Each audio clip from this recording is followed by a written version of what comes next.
I went in the Army on the 1st of March of 1969.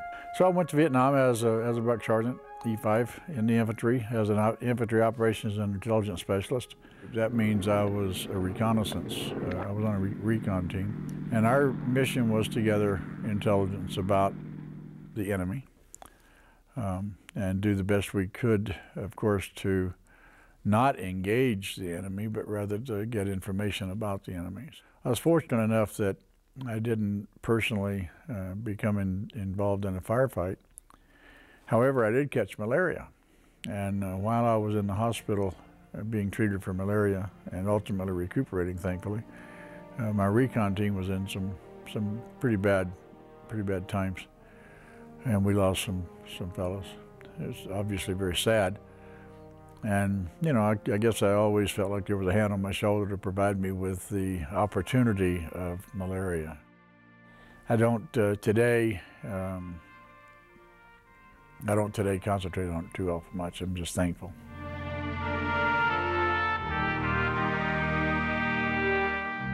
The people in South Vietnam where we were just people. They were just people. Even those South Vietnamese people and North Vietnamese who were our, quote, declared enemy, unquote, even those folks are just people. There was one soldier that was killed in combat. I'm talking about an enemy, and the particular story that I'm relating is about when they searched his body, they found the diary, and when it was translated, it said everything exactly the way that it could have been with any of us.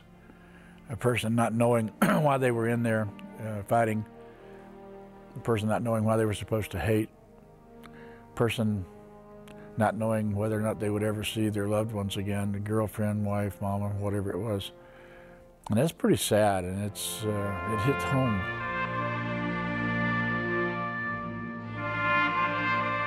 When I finished that tour, went to Germany for a total of 4 years in Germany, and then with the 5 years in the Navy Reserve, I would do it again.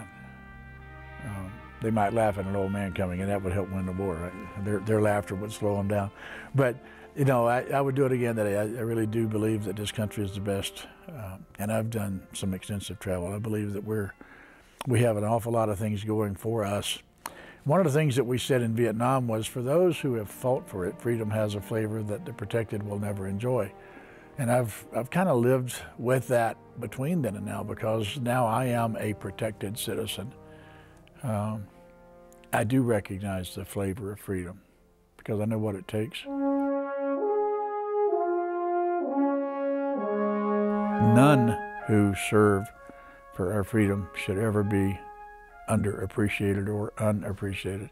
I think a veteran is a person that has taken that oath of obligation to defend and uphold the Constitution, to defend the country. It doesn't matter if it's for 1 second, for 1 year, for 1 decade, or for all of one's life, and up to and including life. But the message to the youngsters, I think, is one of be thankful that you're in a free country, be willing to help assure the future freedoms, be patriotic of this beautiful red, white, and blue.